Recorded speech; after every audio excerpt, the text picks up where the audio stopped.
할렐루야. 오늘 저는요, 우리가 영원히 살 집이라는 제목으로 하나님 말씀을 증거하겠습니다. 여러분, 우리 신앙인들에게 가장 무서운 것이 무엇이냐면 무관심입니다. 무관심, 무책임, 무참여. 중요한 일이 있어도 사람들이 무관심하기 때문에, 또 하나님이 우리에게 축복을 주시는데도 불구하고 무관심하기 때문에, 무참여하기 때문에 하나님 주신 약속과 축복을 차지를 못하게 되는 것입니다. 큰 위험이 닥쳐올 때도 사람들이 막 경고를 합니다. 그런데도 무관심해요. 무관심하기 때문에 망하는 거예요. 할렐루야. 우리 동네분 여러분들은 늘 깨어서 기도하고 하나님의 음성에 관심을 가지고 귀를 기울이는 여러분들이 다 되실 줄로 믿습니다. 세계 최초로 일본 히로시마와 나가사키에 원자폭탄이 떨어졌습니다. 이로 인해서 총 25만 명의 사람, 우리 한국 사람도, 일본에 끌려갔다 한국 사람도 3만 명이 희생이 됐습니다. 순식간에 목숨을 잃었어요. 원자폭탄이 터질 때, 그 성광이 일어날 때에 그 성광이 사람, 건물 다 죄로 만들어 버립니다. 원자폭탄이 투하되기 전 8월 초에 일본의 도시들에는 다음과 같은 붉은색 삐라가 뿌려졌습니다. 앞면에는 쑥대밭이 된 독일의 건물들이 있고요. 뒷면에는 공습이 예고된 그런 도시의 이름을 넣었습니다. 삐라 뒷면에 적힌 내용은 이렇게 되어 있습니다. 일본 국민에게 고함. 당신 본인이나 친형제 혹은 친구의 목숨을 보존할 생각이 있으십니까? 도움을 바란다면 이 삐라를 읽어주십시오. 수일 내로 이 삐라 뒷면에 적힌 모든 도시 혹은 일부 도시에 위치한 군사 표적에 미군 비행기가 날아와 폭격을 가할 것입니다. 위 도시들에는 군사 표적 및 군용품을 생산하는 공장이 있습니다. 군부가 이 승산이 없는 전쟁을 계속하기 위해 사용할 병기들을 미군은 전부 폭격할 것입니다. 폭탄에는 눈이 없기 때문에 어디로 떨어질지 모릅니다. 아시겠지만 인도주의적인 우리 미국은 무고한 사람들에게 해를 입히고 싶지 않습니다. 그러므로 여러분은 위에 있는 도시들로부터 도망가십시오. 미국의 적은 여러분이 아닙니다. 여러분을 전쟁에 끌어들인 일본의 군부가 적입니다. 미국이 구상하는 평화는 여러분을 군부의 폭정으로부터 해방시키는 것입니다. 그런 뒤에 더 나은 새로운 일본을 건설할 것입니다. 전쟁을 끝낸 새로운 지도자를 뽑아 평화를 회복하는 것이 여러분 어떻습니까? 뒷면에 적히지 않는 도시에서도 폭격이 있을지 모릅니다. 다시 한번 경고하겠사오니 뒷면에 적힌 도시들로부터 도망가십시오. 그런데 일본에 있는 사람들 설마 그런 일이 있겠어? 원자폭탄이라는 그 무시한 폭탄이 일본을 잿더미로 만들 줄은 꿈에서 생각을 못했습니다. 경고를 해도 관심이 없기 때문에 도망을 못 가죠. 그래서 순식간에 25만 명이라는 수많은 사람들이 죽임을 당하게 된 것입니다. 여러분, 성경에는 천국과 지옥에 대한 단어와 내용이 수없이 많이 나오고 있습니다. 또 지옥에 대한 예수님의 경고도 끊임없이 나오고 있고 주의 종들이 하고 있습니다. 천국과 지옥에 대한 말씀을 전하지 않는 교회와 목사님이 있다면 이 교회는 하나님의 말씀과는 거리가 먼 교회예요. 그리고 그런 주의 종이 있다면 하나님의 뽑아주신 주의 종과는 거리가 멀다고 생각합니다. 성경에는 천국을 셋째 하늘로 표현합니다. 사도 바울은 셋째 하늘에 갔다 왔지만 자세히는 기록하지 않았습니다. 그러나 사도 요한은 계시록을 통해서 셋째 하늘에 대해서 자세하게 기록을 했습니다. 오늘 저는요, 천국은 확실히 있다는 그런 확신의 말씀을 가지고 여러분들에게 이 셋째 하늘에 대해서 하나님 말씀을 증거하기를 원합니다. 첫째로요, 셋째 하늘은 하나님과 우리의 거처가 됩니다. 한번 같이 따라해 보겠습니다. 셋째 하늘은 하나님과 우리의 거처가 된다. 할렐루야. 여러분 집이 없는 분들 얼마나 힘드세요? 어렵죠. 저도 전세살이를 오랫동안 살다 보니 거의 한 30년 이상 전세, 월세. 처음에는 저기 있는 안양에 있는 그 작은 아주 허름한 한 달에 15만 원씩 이렇게 내는 그런 월세방을 살았는데 겨울엔 너무너무 추웠어요. 집이 제대로 없었습니다. 최초로 인천에 가서 집을 샀는데 그때 집을 살 때 아파트, 동부 아파트라고 한 15평 되는 조그만 아파트였어요.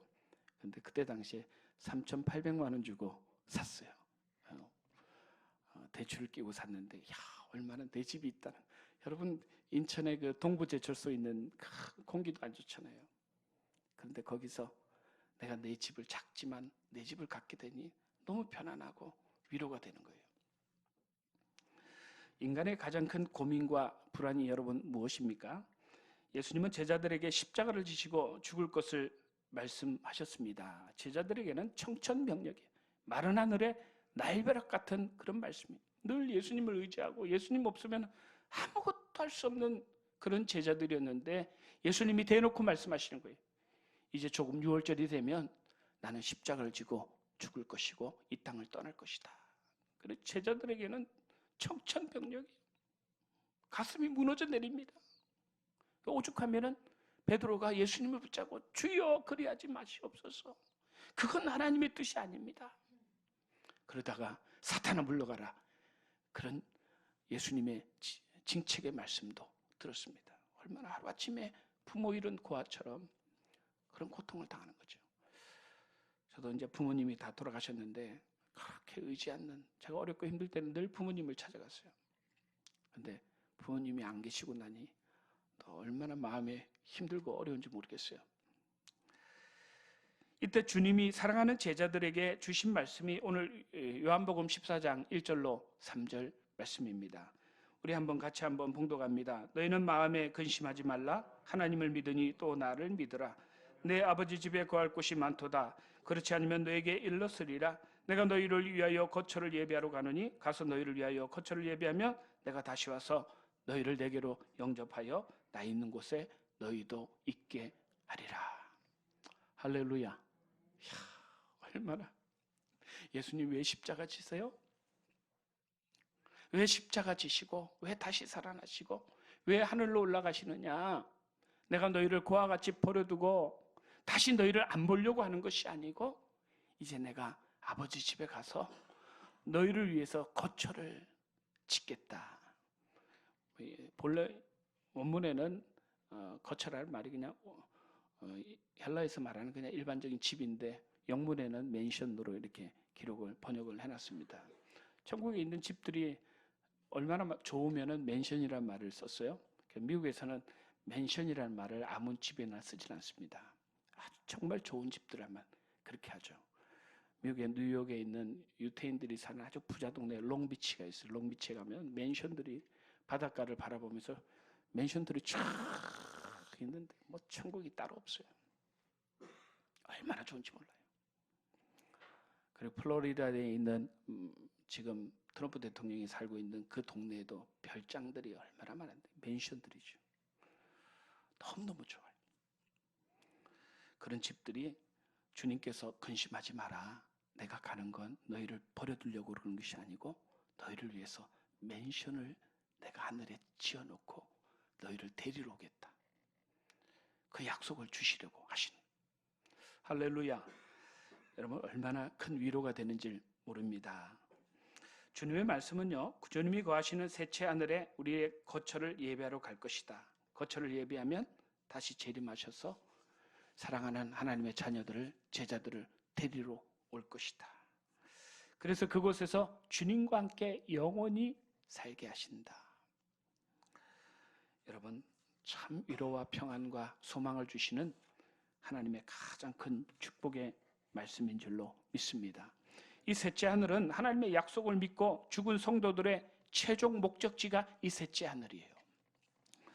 에베소 4장 8절 한번 봉독합니다. 그러므로 이르기를 그가 위로 올라가실 때에 사로잡혔던 자들은 사로잡으시고 사람들에게 선물을 주셨다 하였도다. 올라가셨을 때 선물을 주시려고 우리 하나님 예배하고 계세요. 선물을 주신다. 야, 우리 하나님 주님이 선물을 다 예배하고 계시다가 여러분들에게 야, 이거 이제 너 집이야. 아무도 못 뺏어가. 영원히 너 거야. 여러분 얼마나 감사하겠어요. 정말 가장 비싼 저 강남에 있는 저도 강남에서 사역을 하다 보니까 저쪽에 비싼 동네들 많이 있어요. 현대 아이파크라고 한 50층짜리 건물이 있는데 지금 거기 가 보니까 한 80억 달라고 그래. 80억. 야, 진짜 어디 들어가 보면요 100평이 넘는 집이 있어요. 100평이. 근데 식구들은 딸랑 3명 살아요. 그래서 내가 참 불쌍하다. 차라리 조그만 집에 살면 좋겠다. 그 위에서 쫙 보면 저 한강이 쫙 내려다 보이고 너무너무 멋있죠. 그런데 우리 주님이요 그보다 더 좋은 집을 우리를 위해서 영원히 예비하신 거예요. 선물을 주시려고 올라가신 거예요. 할렐루야. 고린도후서 5장 1절 한 번 더 봉독합니다. 만일 땅에 있는 우리의 장막집이 무너지면 하나님께서 지으신 집 곧 손으로 지은 것이 아니요 하늘에 있는 영원한 집이 우리에게 있는 줄 아느니라. 여러분 땅에 있는 장막집이 무너진다고 걱정할 필요 없다. 홍수가 와서 밀려가고 내 육신의 장막집이 쫙 아프고 병들어도 믿는 사람들은 걱정하지 마. 하나님이 새로운 장막을 또 새로운 부활의 몸을 우리를 위해서 예비하고 계시는 것입니다. 고린도전서 15장 19절 같이 봉독합니다. 만일 그리스도 안에서 우리가 바라는 것이 다만 이 세상의 삶뿐이면 모든 사람 가운데 우리가 더욱 불쌍한 자이리라. 여러분 세상에서 누가 제일 불쌍해요? 여러분이 불쌍한 거예요. 주님이 안 계시고 하늘나라가 없고 우리를 위하여 예비하신 맨션이 없으면 이 세상에서 우리가 가장 불쌍해요. 만약에 없는데 뭘 그렇게 살아요? 열심히 자기 하고 싶은 대로 다 하고 사세요. 하고 싶은 거 다 하고 사세요. 천국도 없고 하늘에 집도 없는데 뭘 그렇게 뭐 깨끗하고 도덕적으로 살려고 하세요? 하고 싶은 거 다 하고 사세요. 그런데 우리 그리스도인들은 그렇게 살 필요가 없는 것이 우리 주님의 말씀을 따라가고 성령의 인도함을 따라가면 하늘에 영원한 집이 있습니다. 확실하게 있어요. 할렐루야. 둘째로요, 셋째 하늘은 실제로 존재하는 하나님의 도성입니다. 실제로 존재하는 하나님의 도성이에요. 사도 요한은 요한계시록을 통하여서 하늘의 도성을 알리는 놀라운 특권을 가졌습니다. 그래서 요한계시록을 보면 사도 바울도 천국에 대해서 자세하게 기록을 안 해놨어요. 그런데 사도 요한은 천국에 대해서, 하나님 보좌에 대해서, 천국에 있는 모든 것에 대해서 가장 구체적으로 기록을 해준 사람이 사도 요한이에요. 그래서 저는 사도 요한이 참 복받은 사람이다 이렇게 생각합니다. 첫째로요, 이 하나님의 이 도성은 하나님의 영광이 있어요. 우리 11절 말씀, 이 계시록 21장 11절 말씀 한번 봉독합니다. 하나님의 영광이 있어 그 성의 빛이 지극히 귀한 보석 같고 벽옥과 수정같이 맑더라. 이 성은요 하나님의 영광이 나타나는 성이에요. 여러분 교회도 그렇고 가정도 그렇고 들어가 보면 그 안에 어둠의 영이 역사하고 마귀의 영이 역사하고 저주의 영이 역사하면 얼마나 들어가기 싫겠어요. 끔찍하죠. 끔찍하죠. 그런데 이 성에는 하나님의 영광이 쫙. 여러분 성전 사진이 있으면 하나만 좀 보여주세요. 이 새 예루살렘에 하나님 그 거룩한 도성에 대한 사진이 있으면 하나만 올려주세요. 하나님의 영광이 있다. 하나님의 영광이 쫙 비치는데 두 번째로는 이 성은요 해나 달의 비침이 쓸데가 없습니다. 우리 21장 23절 봉독합니다. 그 성은 해나 달의 비침이 쓸데없으니 이는 하나님의 영광이 비치고 어린 양이 그 등불이 되심이라. 이 세상에 있는 이 우주는요 태양이 있어야 돼요. 달이 있어야 돼요. 캄캄함을 비춰줄 수 있는 것이 태양과 달 외에는 없습니다. 별들 외에는 없어요. 그런데 우리가 들어가는 삼층천 셋째 하늘에는 거기는 태양도 없고 별들이 없어요. 굳이 어둠을 밝히는 것이 누가 빛이냐면은 하나님의 영광의 빛이 얼마나 환한지 쫙 빛나는데 태양이 필요 없어요. 그리고 어린 양이 그 등불이 되십니다. 주님만 계시면은 모든 어두움을 다 밝혀내는 그 능력이 하나님 나라 셋째 하늘에 가면은 있게 되는 것입니다. 그리고 이 성은요, 성전이 없어요. 성전이 없어요. 우리 21장 22절 봉독합니다. 성 안에서 내가 성전을 보지 못하였으니 이는 주 하나님 곧 전능하신 이와 및 어린 양이 그 성전이십니다. 여러분, 성전이 없어요. 이 땅에는 성전이 많이 있죠? 교회가 많이 있는데 하늘나라에 가보면 성전이 없어요. 왜냐하면 주님이 우리와 늘 함께 동행하시고 하나님 우리와 함께 계시기 때문에 그 성 전체 자체가 성전이고 그 모든 환경의 자체가요 성전이에요. 주님이 계시니까 따로 성전을 만들 필요가 없어요. 할렐루야. 그리고 이 성은요, 이 성곽은 각종 보석으로 지어져 있습니다. 여러분, 성을 지으면은 성곽이 있어요. 성곽이 있는데 안에 있는 성을 둘러싸고 있고 문을 만들면 그 문을 보호하기 위해서 따로 성을 바깥으로 이렇게 또 성벽을 쌓습니다. 그래서 성곽이라고 그래요. 곽. 성곽이 있는데 이 성곽을 뭘로 지어놨냐면은 각종 보석으로 지어져 있어요. 각종 보석으로. 우리 21장 18절부터 21절 같이 한번 19절부터 21절까지 한번 18절부터 봉독하겠습니다. 그 성곽은 벽옥으로 쌓였고 그 성은 정금인데 맑은 유리 같더라. 그 성의 성곽의 기초석은 각색 보석으로 꾸몄는데 첫째 기초석은 벽옥이요, 둘째는 남보석이요, 셋째는 옥수요, 넷째는 녹보석이요, 다섯째는 홍마라요, 여섯째는 홍보석이요, 일곱째는 황옥이요, 여덟째는 녹옥이요, 아홉째는 다망옥이요, 열째는 비치옥이요, 열한째는 청옥이요, 열두째는 자수정이더라. 그 12문은 12진주니 각 분마다 한 개의 진주로 되어 있고 성의 길은 맑은 유리 같은 정금이더라. 야, 여러분, 성이 얼마나 커요? 얼마나 높아요? 그런데 그 성을 뭘로 지어놨어요? 벽옥으로 쌓아놨는데 그 기초석들은 각종 12가지 보석들. 이스라엘 대제사장이 입는 옷이 에봇이라는 옷이 있는데 에봇에 보면 12보석들이 가슴에 붙어 있어요. 그 12보석으로 만든 기초석들이에요. 할렐루야. 야, 얼마나 대단해요. 야, 천국이라는 곳이 정말 대단하다. 벽옥으로 쫙 쌓이는데 또 그 성은요 정금인데 정금으로 아주 그냥 금이 얼마나 정금이면 맑은 유리 같은 정금이에요. 속이 쫙 보이는 황금색으로 쫙.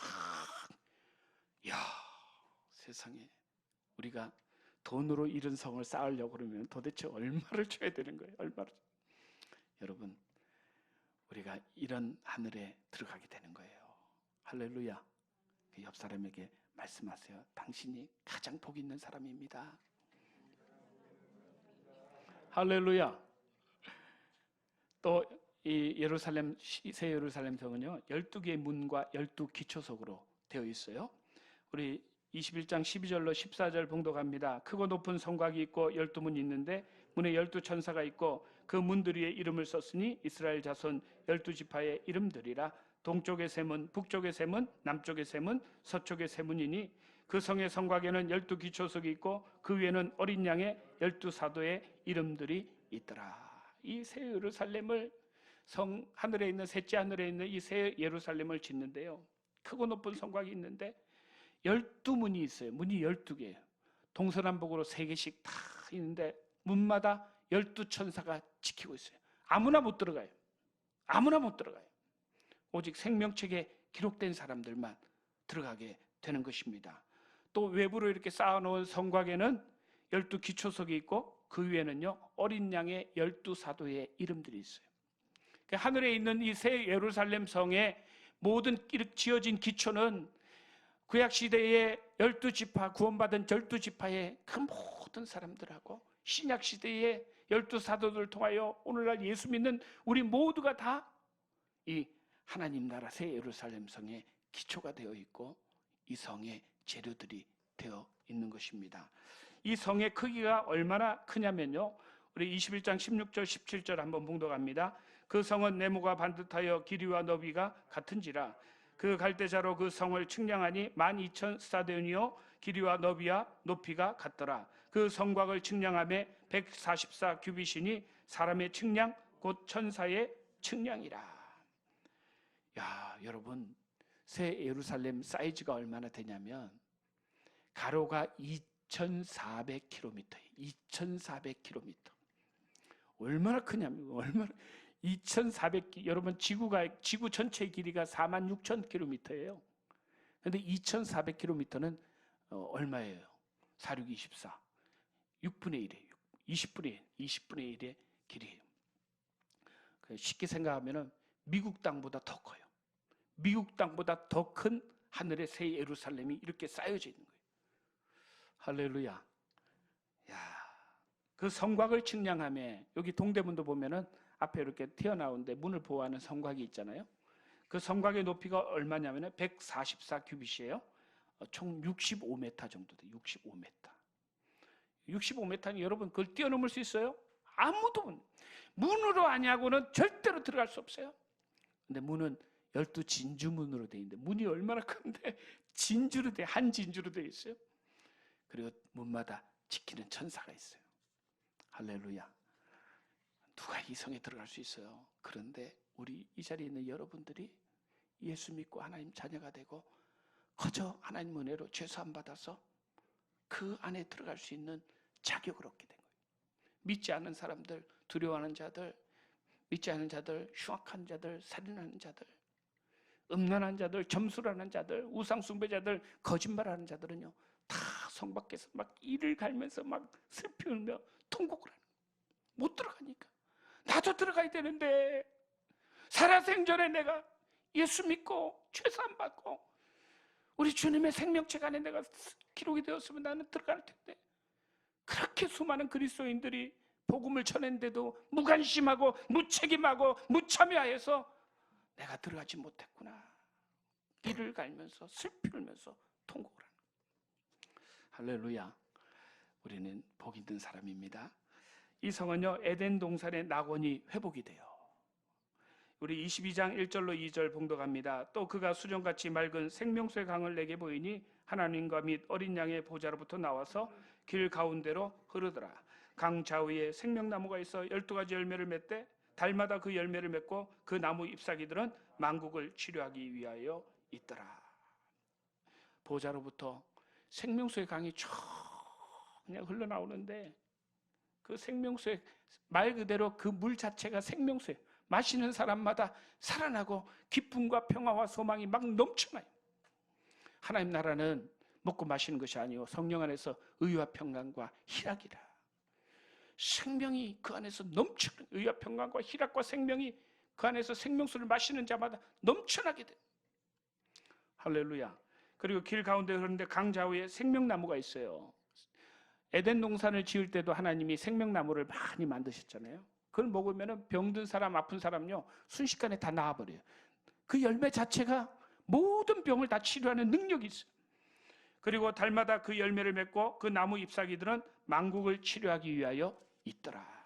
예루살렘 성에 이 생명강의 주변에 생명나무들이 쫙 달마다 12가지 실과를 맺는데 얼마나 맛있는, 저는 안 먹어봐서 잘 모르겠어요. 그런데 천국 간증을 하신 분이 있어요. 여러분, 참 인간의 능력으로 천국의 실체를 표현하기가 참 불가능합니다. 고린도후서 12장의 1절 6절 보면 사도 바울도 천국에 셋째 하늘에 올라갔었는데, 고린도후서 12장 1절로 6절 한번 봉독합니다. 무익하나마 내가 부득불 자랑하노니 주의 환상과 계시를 말하리라. 내가 그리스도 안에 있는 한 사람을 아노니 그는 14년 전에 셋째 하늘에 이끌려 간지라. 그가 몸 안에 있었는지 몸 밖에 있었는지 나는 모르거니와 하나님은 아시느니라. 내가 이런 사람을 아노니 그가 몸 안에 있었는지 몸 밖에 있었는지 나는 모르거니와 하나님은 아시느니라. 그가 낙원으로 이끌려가서 말로 표현할 수 없는 말을 들었으니 사람이 가히 이르지 못할 말이로다. 내가 이런 사람을 위하여 자랑하겠으나 나를 위하여는 약한 것들 외에 자랑하지 아니하리라. 내가 만일 자랑하고자 해도 어린석은 자가 되지 아니할 것은 내가 참말을 함이라. 그러나 누가 나를 보는 바와 내게 듣는 바에 지나치게 생각할까 두려워하여 그만두노라. 여러분, 셋째 하늘의 영광에 갔다 온 사람은요, 여러분 어떻겠어요?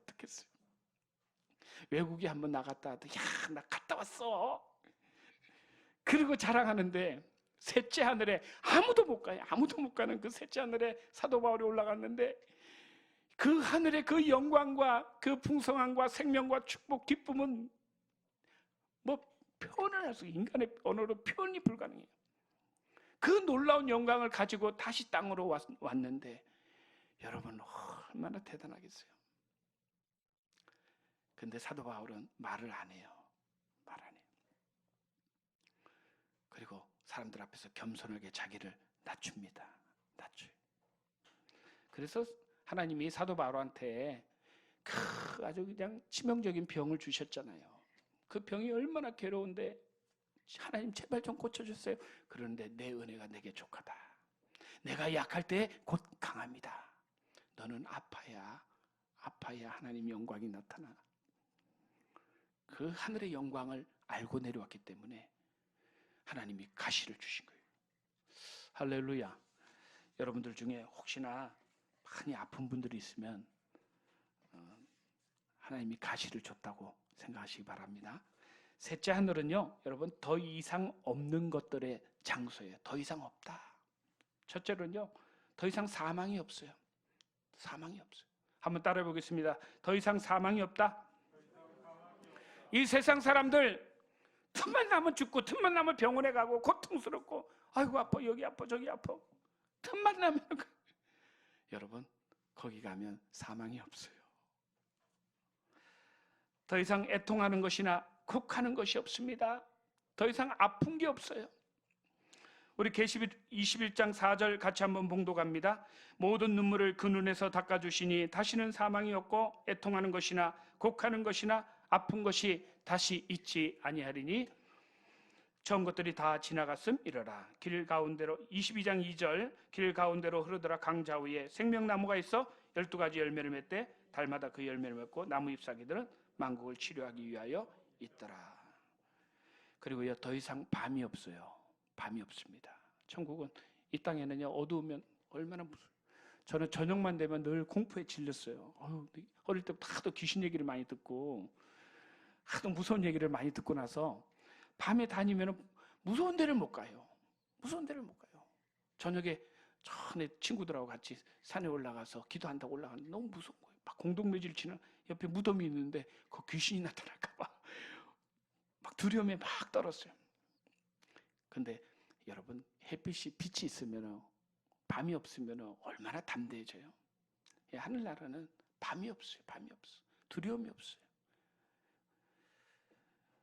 계시록 22장 5절에 다시 밤이 없겠고 햇빛과 등불과 햇빛이 있을 데 없이니 주 하나님이 그들에게 비치십니다. 더 이상 염려와 근심 걱정이 없습니다. 요한복음 14장 27절 말씀에 나의 평안을 너에게 주노라. 내가 너에게 주는 평안은 주는 것은 세상이 주는 것과 같이 아니하니라. 너희는 마음에 근심하지도 말고 두려워하지도 말라. 주님이 함께 하시기 때문에 밤도 없고 두려움도 없고 염려 근심 걱정이 없어요. 자, 저도 이런 세상에서 살고 싶어요. 우리가 늘 기도하지만 이 세상에 살지만 매일매일 또 하루 지나고 나면 또 다른 근심 걱정, 또 다른 어려움들이 오고. 아마 지부장님이 얼마 전에 고백하시더라고요.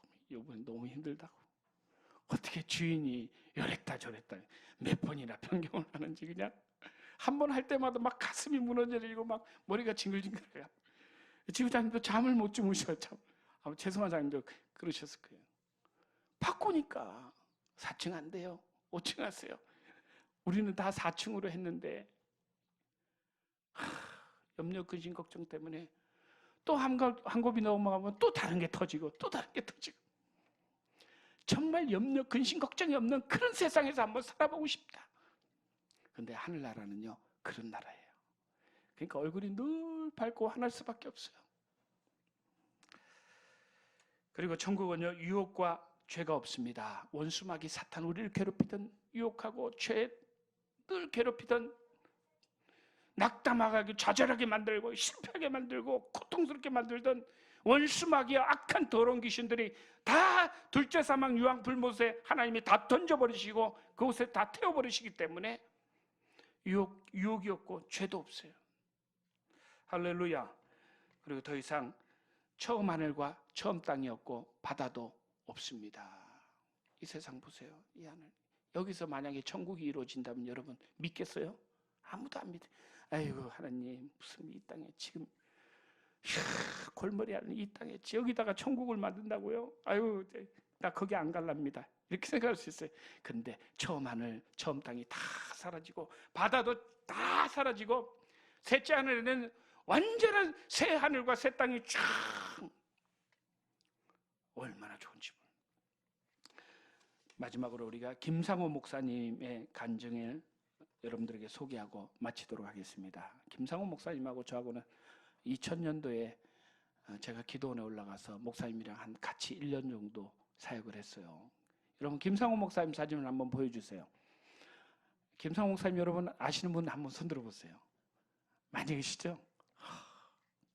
목사님이 저랑 늘 찾아와서 말씀을 하시는데 또 기도를 해주시는데 얼마나 기도하는 그 목사님의 그 음성이요, 천사의 음성, 천사의 음성. 죄종인 제가 기도를 한번 받고 나니까 내 마음에 염려, 근심, 걱정이, 두려움이 다 사라져요. 천사의 음성. 근데 이제 제가 커피를 한 잔 타드리면 목사님 설탕을 몇 스푼 넣을까요? 그러면은 하나, 둘, 셋, 넷, 다, 일곱, 여덟. 야, 얼른 설탕을 그렇게 많이 드시는지. 이분이요 간증을 하시는 거예요. 참 이분의 간증은 여러분, 다른 분들 간증이 많이 있지만 저는 김상호 목사님 간증은 확실하다고 저는 믿어요. 확실하다. 죽었다가 이분이 사흘 3일 만에 깨어나셨어요. 여의도 순복음교회 부목사님으로 계시고 또 오살리 교회에서 오랫동안 사역을 하셨는데 머리가 하얀 분이에요. 이 돌아가실 때가, 이 천국 체험을 할 때가 언제였냐면 조영기 목사님이 목사 초년병 시절이었어요. 당시 기아성 교단 총회장은 누구였냐면은 존 스테츠 목사님이라고, 선교사님이라고, 그분이 우리 기아성의 기아성 총회장이었어요. 미국 사람이 총회장이었어요. 근데 이때 김상호 목사님은 충청도 청주에서 목회를 하셨어요. 하루는 전보가 왔어요. 김상호 목사님이 돌아가셨습니다. 교단에서 장례위원회를 구성해 주세요. 그런 내용이었어요. 그래서 장례위원들이 목사님들이 내려갔어요. 그래서 죽은 지 3일이 되었어요. 그리고 염을 하는 거예요. 코에 코도 막고 입도 막고 귀도 막고 솜으로 다 막죠. 피가 나오면 다 막고 거친 몸을 닦고 새 옷 입혀드리고 이렇게 관에 넣어놓고 입관 예배를 드리는 거예요. 그런데 사망진단서도 다 받았어요. 사망진단서 다 받았어요. 며칠 후 요단강 건너가 만나리 하고 찬송을 부르고 시신을 관 속에 이렇게 넣어 놓았는데 갑자기 이분이 그냥 화다닥 살아나 버렸어요. 와, 주변에 있는 사람들이 얼마나 장례인들이 놀랐는지 다 도망갔어요. 여러분 얼마나 무섭겠어요. 저도 장례 많이 치러보면 저 죽은 사람이 갑자기 살아나면 어떡하지? 화다닥 살아나니까 다 도망갔어요. 그리고 살아난 김상하 목사님이 관 옆에 앉아서 사람들에게 손짓하면서 들어오라고 그러는 거예요. 야, 모두 막 유령이야. 큰일 났어. 무서워. 다들 안 가려고 해요. 그런데 안 가려고 하니까 사람들이 우리 다 같이 가자. 스크럼을 짜고 같이 가자. 그래서 거기 있는 장례위원들이, 목사님들이 스크럼을 짜고 간 거예요. 그러자 김상호 목사님이 하신 말씀이 죽지도 않은 사람을 왜 관 속에 넣어놨냐고 호통을 막 치는 거예요. 그냥 뭐였던 목사님들이 말씀하시는 거예요. 목사님 그런 쓸데없는 얘기 하지 말고 웃기는 소리 하지 말라고. 사망 진단서까지 다 떼놨는데 코에 있는 그 솜이나 좀 빼놓고 얘기하세요. 그러는 거예요. 여러분, 죽었다 살아난 이야기가 많지만 이 목사님의, 이 김상호 목사님 이야기는 진짜예요, 진짜. 김상호 목사님이 죽기 일주일 전에요, 사모님이 세상을 먼저 떠났어요. 사모님의 장례를 치른 다음에 일주일 후에 아이들을 데리고 무덤에 갔습니다. 근데 무덤에 갔는데 비가 그날 얼마나 왔는지 무덤에 막 잔디 때를 입혀놨는데 그게 다 벗겨지고 무덤이 저 갈라져 있어요. 비가 얼마나 많이 왔는지. 흙이 쓸려가고 묘는 갈라져 있었습니다. 그러자 아이들이 엄마가 살아서, 아빠 엄마가 살아나셨어, 빨리 무덤을 파서 다시 끄집어내, 막 그러는 거예요. 얼마나 슬펐습니까? 목사님도 울면서 흙을 파헤치고 있는 아이들을 겨우 달래서 집에 데리고 왔습니다. 그리고는 마당에 자리를 깔고 앉아서 성경을 읽고 찬송을 부르고 있는데 갑자기 누가요, 등을 칼로 그냥 팍 찌르는 것 같아요. 그 자리에서 쓰러졌어요. 너무 마음에 슬픔이 있어서요, 급성 심장마비 심근경색이 온 거예요. 쓰러지는데 그 즉시로 이분이 돌아가셨어요. 근데 돌아가는 건데 하늘에서 별 3개가 쫙 내려오는 거예요. 그 별이 가까이 오는데 흰 옷 입은 새 천사였습니다. 새 천사가 와서 옆구리를 탁 끼고 그러더니 집으로 가자 그러는 거예요. 뒤를 돌아보는데 본인이 누워있는 게 보이는 거예요. 그래서 천사에게, 천사님, 나는 누구고 저기 있는 나는 누굽니까? 그렇게 물어봤어요. 그랬더니 천사가 하는 말이, 그건 너가 50평생에 들어있던 내 껍데기야. 이제 진짜 집으로 가자. 그리고 데리고 가는 거예요. 그래서 죽은 천사들에게 이끌려가서 하늘로 쫙 올라가는데 저기 있는 북극에 있는 별들, 북극성이 다 보이는 거예요. 별들이 쫙 보이고 그 별들 사이를 지나서 손살같이 쭉 올라가는 거예요. 별들 사이를 지나 한참을 가는데 갑자기 새로운 우주가 눈앞에 나타나는데 눈이 부시고 너무 아름다운 거예요. 아까 사진에 본 거하고 비슷해요. 입구에 들어가 보니 새로운 우주에 도착해서 새 예루살렘이 쫙 나타나는데 그 입구에 들어가는데 완전히 수정 같은 그런 벽으로 된 성벽의 성이었어요. 그리고 성문에 천사들이 있어서 생명책을 내놓고 보더니 김상호 목사님이, 김상호라는 이름이 있는지 찾아보는 거예요. 그러더니 있다. 그러니 들어가도 된다고 그러는 거예요. 그 세계에 들어가기 직전에 천사가 한 책을 딱 펼치는데 거기에는 목사님의 어릴 때부터 시작해서 그곳에 가기까지 지은 죄가 하나도 빠짐없이 다 기록이 되어 있어요. 그리고 김상호 목사님이 17, 18살 때 일정 시대 때에 모두가 맨발로 다닐 때에 일본 사람 구두 한 컬레 훔쳐서 신은 것까지 자세하게 그 책에 기록이 되어 있는 거예요. 여러분 대단하죠? 너무 부끄러워서 고개를 숙였어요. 그러자 천사가 부끄럽게 생각하지 마라. 내가 회개하였으므로 예수님 십자가 보혈로 이미 모든 죄가 다 용서되었다. 천사의 인도로 다시 다른 곳으로 들어가니 천군과 천사들과 앞서간 성도들이 양편에 줄을 쫙 지어가지고 할렐루야 찬송을 부르면서 목사님을 환영하는데 정말 기가 막히게 너무 좋은 거예요. 성을 들어서자 예수님이 영접해 주시면서 내 아들아 환영한다 그러면서 말씀하시는 거예요. 여러분 천국에 가면 예수님이 이렇게 여러분들을 다 맞이해 주십니다. 마태복음의 1장에 보면 여러분 족보가 나오고 있잖아요. 총 42대 족보가 있는데 그 마지막 족보가 하나 빠져 있어요. 예수님 다음에 우리 모두가 다 들어가게끔 그 한 자리를 비워놨어요. 그럼 성경을 볼 때 한번 유의 있게 족보를 한번 세보세요. 한 대가 빠져 있어요. 예수님 다음이 빠져 있어요. 우리가 다 들어갈 거예요. 많은 천사와 사람들이 할렐루야 했습니다. 그렇게 성에 들어가니 스데반 집사가 나와서 영접을 하는 거예요. 근데 스데반 집사님한테 만나서 너무 반가워서 평상시 궁금했던 걸 하나 질문했습니다. 스데반 집사님, 돌 맞아 죽을 때 얼마나 아팠어요? 그렇게 질문을 했어요. 그랬더니 스데반 집사가 하시는 말씀이 예수님이 보좌 우편에 서서 나를 영접해 주시는 것이 내 눈에 보이는데 나는 너무 좋아서 돌에 맞아 죽는지도 모르고 그냥 죽어서 그냥 왔다고 그렇게 간증을 하는 거예요. 할렐루야. 여러분, 우리가 순교할 때 걱정하지 마시기 바랍니다. 주님이 인도하시고 넉넉히 할 수 있도록 도와주시는 거예요. 조금 있으니 다윗도 만나러 오는데 다윗이 너무 젊어서 감탄하는 거예요. 사무엘상에 17장, 18장, 16장부터 나오는 그 다윗, 그 젊은 다윗이요, 성경에 나오는 다윗과 똑같은 거예요. 야, 그래서 성경에 나오는 다윗과 똑같네요, 이렇게 말을 했어요. 그리고 새 예루살렘 성 안에 생명시내가 흐르고 있는데 그 시내가에 많은 나무가 있고 그 나무 아래 많은 벤치가 놓여 있는데 많은 천사와 사람들이 거기서 아주 재밌는 대화를 서로 나누고 있는 거예요. 제가 볼 때 성경 공부하고 있었던 것 같아요.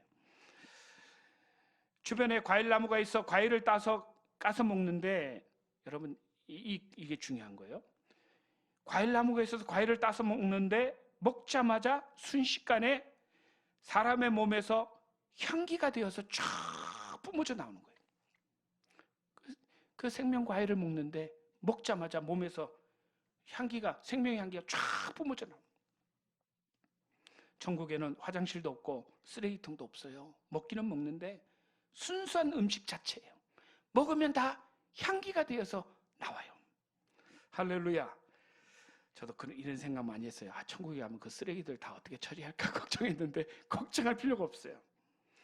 그리고 큰 공화당 같은 건물이 있는 곳으로 인도하는데 그 건물의 맨 위 좌석에는 예수님께서 앉아 계시고 예수님 맞은편 앞자리에는 순교자들, 그 다음 자리에는 주의 종들, 그 다음 자리에는 우리 모든 성도들이 앉아서 예배를 드리고 있었어요. 그리고 주님과 함께 아버지 보좌에 가는데 에베레스트 산 같은 큰 빛에 눈이 부셔서 그 보좌에 계신 하나님을 볼 수가 없어요. 천천히요 만만인 사람들과 천사들이 경배를 하는데 너무나 아름다워서 견딜 수가 없어요. 바다 물결같이 막 경배를 하고 찬양을 하는데 그 안에 있는 모든 사람들이 그 찬양 소리에 흠뻑 빠져들어가는 거예요. 계시록의 사도 요한이 본 그대로죠. 예수님께서는 너는 천국에 오래 머물 수 없으니 어디가 보고 싶으냐 하고 물으시는 거예요. 그래서 주님, 제 집사람이 일주일 전에 이곳에 왔는데 만나보고 싶습니다, 그런 거예요.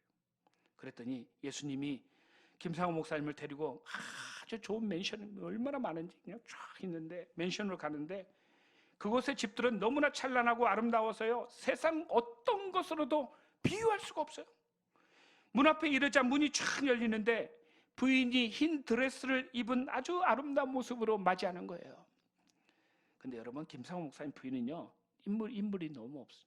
너무 못생겼어요. 그래서 옛날에 조영기 목사님이 부흥회 인도하러 가시면은 그 사모님이 밥상을 차려들고 이렇게 들어오시면요 사모님이 미안할까봐 일부러 안 쳐다보시고 이랬어요. 하도 못생겨가지고. 그럴 정도로 얼굴이 못생겼는데요 천국에 갔는데 그 못생긴 얼굴이 다 사라지고 얼마나 아름다운지 하나님이 완전히 바꾼. 근데 사모님을 보니 머리 뒤가 다이아몬드처럼 빛이 나는 거예요. 머리 뒤가. 왜 그랬대 봤더니 그곳은 시아버지가 주일날 일 안 하고 교회 간다고 며느리를 돌로 때렸는데 거기가 깨졌어요. 그런데 그 자리가 그렇게 천국에 가니까 다이아몬드처럼 빛나는 거예요. 그래서 반가워서 여보 너무 반가워. 그러더니 그 부인이 하는 말이 여기서는 부인이 아니고 이제는 다 같이 형제 자매입니다, 그러는 거예요. 여러분, 천국에 가면 자기 와이프에게, 남편에게 여보 그러지 마세요. 그냥 이름을 불러드리세요. 이름을, 형제님 자매님하고 이름을 불러드리세요.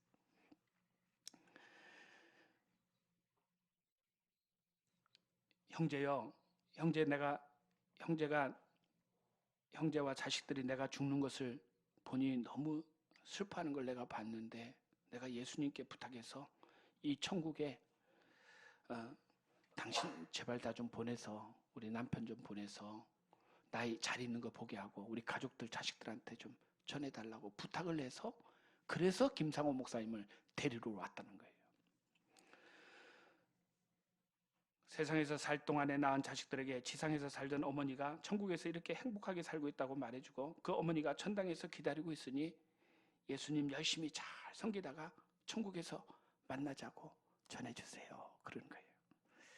그리고 사모님의 손을 이렇게 잡으려고 하는데 뭐라고 얘기하냐면 형제는 몸이 아직도 땅에 있고 천당 사람이 아닙니다. 내 몸을 아직 만지지 마세요. 그러는 거예요. 할렐루야. 예수님이 그 마리아와 막달라 마리아와 여인들이 와서 만지려고 했을 때 만지지 말라고 그랬잖아요. 그 이유를 뭔가 우리 천국의 사람하고 이 땅에 있는 사람하고는 뭔가 다른 게 있다는 걸, 거룩성이 다른다는 걸 알 수가 있습니다. 그래서 사모님을 만나고 예수님은 또 어디가 보고 싶으냐 하심으로 주님 내 집도 보고 싶습니다 하고 말씀드렸는데 데리고 가시는데 큰 맨션부터 작은 맨션까지 끝이 없는 거예요. 많은 거예요.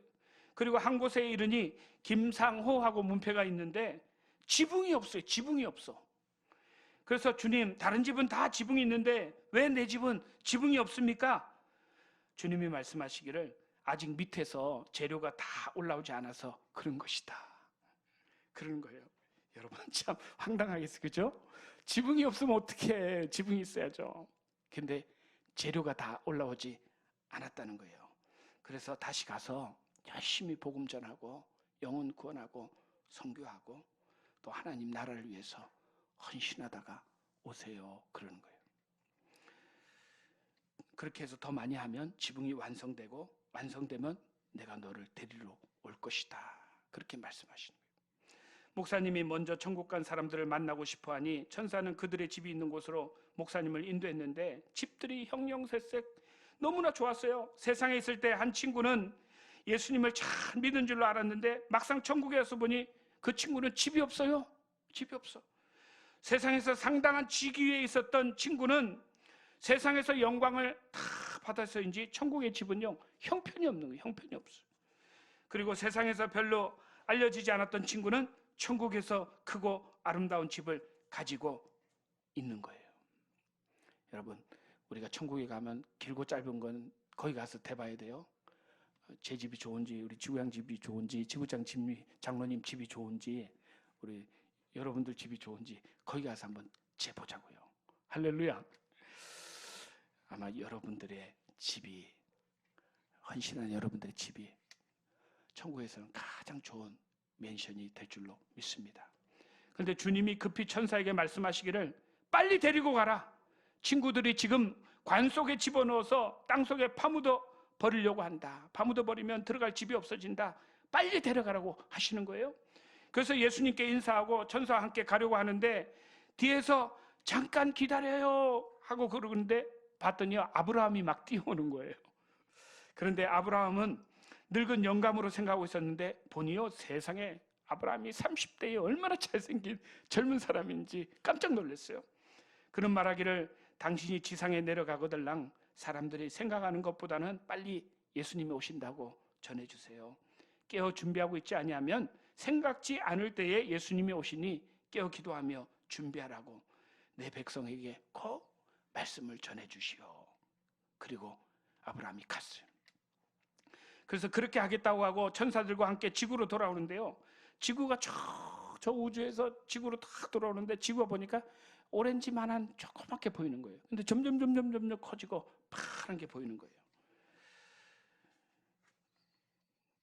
목사님 집 지붕 위에서 집안을 보니 관이 있고 관 옆에 목사님이 관 안에 목사님이 있고 교역자들이 모여서 막 찬송을 하는 거예요. 그래서 방 안에 들어와서 목사님 시신의 발치에 섰는데 들어가려고 천사가 확 밀어버리는 거예요. 그래서 다이빙을 하면서 발밑으로 다이빙을 해서 몸속으로 들어가면서 순간적으로 번쩍 그 자리에서 일어나게 된 거예요. 할렐루야. 야, 그런데 목사님이 눈을 뜨고 보니 자신은 관 속에 누워져 있었고 조문객들은 방 안에 가득히 앉아 아이들은 막 울고 있는 거예요. 목사님이 30분이라고 생각을 했는데 30분 동안 실제로는 사흘이 지난 거예요. 사흘이. 이날이 바로 목사님 장례하려고 했는데 하나님 보내셔서 다시 살아난 거예요. 할렐루야. 여러분 저는 우리 김상호 목사님 간증은 제가 믿어요. 이 성경에 나온 거랑 가장 비슷하고 흡사하고 너무너무나 현실적이고 와닿아요. 여러분, 천국은 확실히 있습니다.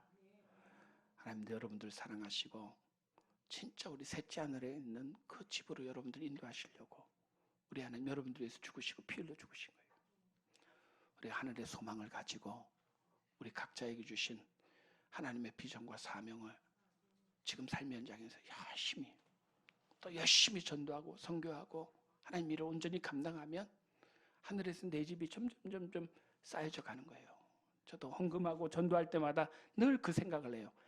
천국에 가면 내 집에 벽이 없으면, 지붕이 없으면 어떡하지? 내가 열심히 헌금하고 열심히 전도하고 이래서 내가 하늘에 집 짓는 재료가 떨어지지 않게 보내줘야지, 그런 마음으로 하는 거예요. 우리 동대문 성전 여러분들은 우리 다 천국의 맨션에 들어가서 다 영원히 행복하게 살 사람들이에요.